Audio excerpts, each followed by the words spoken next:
आज दुनिया रतन टाटा को एक शांत और विनम्र उद्योगपति के रूप में जानती है।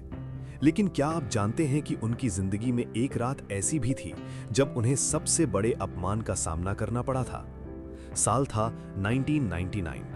रतन टाटा अपनी डूबती हुई कार कंपनी को बेचने के लिए अमेरिका गए थे। वहां फोर्ड कंपनी के चेयरमैन ने सबके सामने उनका मजाक उड़ाते हुए कहा, अगर कार बनानी नहीं आती तो इस बिजनेस में आए ही क्यों। वो शब्द किसी भी इंसान को तोड़ सकते थे। मीटिंग रूम में हंसी उड़ी, लेकिन उस दिन रतन टाटा ने कोई जवाब नहीं दिया। वो चुपचाप अपमान का घूंट पीकर भारत वापस लौट आए। मगर वो खामोशी हार नहीं थी, वो एक तूफान से पहले की शांति थी। ठीक 9 साल बाद उसी रतन टाटा ने उस अपमान का ऐसा बदला लिया जिसने पूरी दुनिया को चौंका दिया। ये कहानी है उस साइलेंट रिवेंज की जिसने भारत का सिर फख्र से ऊंचा कर दिया। नमस्कार, स्वागत है कहानी विरासत में।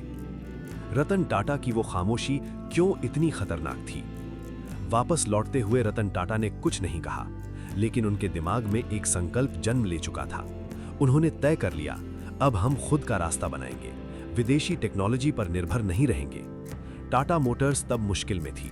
उनकी पहली स्वदेशी कार टाटा इंडिका बाजार में उम्मीद से कम बिकी।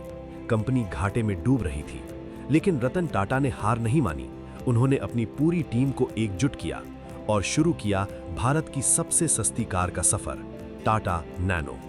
नैनो लोगों की कार, सपनों की गाड़ी। 2008 में लॉन्च हुई नैनो ने दुनिया को चौंका दिया। सिर्फ 1 लाख रुपए में कार। ये सिर्फ गाड़ी नहीं थी, ये भारत के मध्यम वर्ग का सपना था। मुंबई से कोलकाता तक लाइन लग गई। नैनो ने साबित कर दिया, भारत कार बना सकता है। लेकिन असली तूफान तो अब आने वाला था। 2008, किस्मत का सबसे बड़ा पलटाव। वही साल, वही फोर्ड कंपनी जो 1999 में टाटा का मजाक उड़ा रही थी, अब खुद संकट में फंस चुकी थी। ग्लोबल फाइनेंशियल क्राइसिस ने फोर्ड को घुटने टेकने पर मजबूर कर दिया। उनके लग्जरी ब्रांड्स जैगवार और लैंड रोवर लगातार घाटे में चल रहे थे। फोर्ड ने फैसला किया, इन ब्रांड्स को बेचना होगा, और सबसे पहले उन्होंने संपर्क किया रतन टाटा से। डील जिसने दुनिया हिला दी। रतन टाटा अमेरिका पहुंचे, वही फोर्ड हेडक्वार्टर। लेकिन इस बार माहौल बिल्कुल उलट था। फोर्ड के चेयरमैन ने स्वागत किया और कहा, मिस्टर टाटा, आप हमारी मदद कर रहे हैं। रतन टाटा मुस्कुराए, कुछ नहीं बोले, बस साइन कर दी डील। $2.3 बिलियन में जैगवार लैंड रोवर भारत के हो गए। ब्रिटेन का गौरव अब भारत का। जैगवार ब्रिटेन की शाही कारों का प्रतीक, लैंड रोवर दुनिया की सबसे ताकतवर एसयूवी। ये ब्रांड 60 सालों की विरासत थे। इन्हें कोई अमेरिकन कंपनी भी खरीदने से हिचक रही थी, लेकिन रतन टाटा ने हां कर दी और पूरी दुनिया देखती रही। एक भारतीय ने ब्रिटिश ऑटोमोटिव क्राउन चुरा ली। जैगवार लैंड रोवर खरीद के बाद रतन टाटा ने कहा, इन ब्रांड्स को ब्रिटिश ही रहने दो, लेकिन भारतीय बुद्धि से चलाओ। नतीजे, जैगवार XF ने world car of the year जीता। रेंज रोवर इवोक युवाओं का फेवरेट बन गया। 2010 में JLR ने 1.5 बिलियन पाउंड का प्रॉफिट कमाया। 2012 तक इसकी वैल्यू $15 बिलियन पहुंच गई।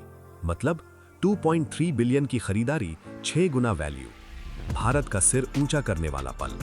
अब हर रेंज रोवर जो पहाड़ फतेह करती है, उसके पीछे भारतीय दिमाग है। हर जैगवार जो सड़कों पर दौड़ती है, वो मेड इन इंडिया का गर्व ले जाती है। रतन टाटा ने सिर्फ फोर्ड को जवाब नहीं दिया, उन्होंने पूरी दुनिया को दिखा दिया, भारत सिर्फ कॉल सेंटर्स का देश नहीं, भारत मैन्युफैक्चरिंग सुपर पावर है। 9 अक्टूबर 2024 को रतन नवल टाटा इस दुनिया से विदा हो गए, लेकिन उनकी विरासत, वो अमर है। उनकी टाटा ट्रस्ट्स आज भी शिक्षा, हेल्थ केयर, ग्रामीण विकास में अरबों रुपए खर्च कर रही हैं। उनका मानना था, सफलता का मतलब सिर्फ पैसा नहीं, समाज को लौटाना सबसे बड़ा धर्म है। साइलेंट रिवेंज का असली सबक। ये कहानी सिर्फ बिजनेस की नहीं, ये धैर्य की कहानी है। अपमान झेलो, लेकिन टूटो मत। खामोशी से काम करो, दुनिया खुद देख लेगी। रतन टाटा ने कभी बदला लेने की बात नहीं की, लेकिन उनकी सफलता ने वो बदला लिया जो चिल्लाने से कभी न मिलता। दोस्तों, अगली बार जब आप जैगवार या लैंड रोवर देखें, तो याद रखना, ये सिर्फ कारें नहीं, ये भारत का बदला है। ये वो मौन क्रांति है जिसका नेतृत्व रतन टाटा ने किया। जय हिंद, जय भारत, जय रतन टाटा। कहानी विरासत में आपका दिल से धन्यवाद। लाइक, शेयर, सब्सक्राइब करें। अगली कहानी जल्द, एक नई विरासत के साथ। नमस्कार।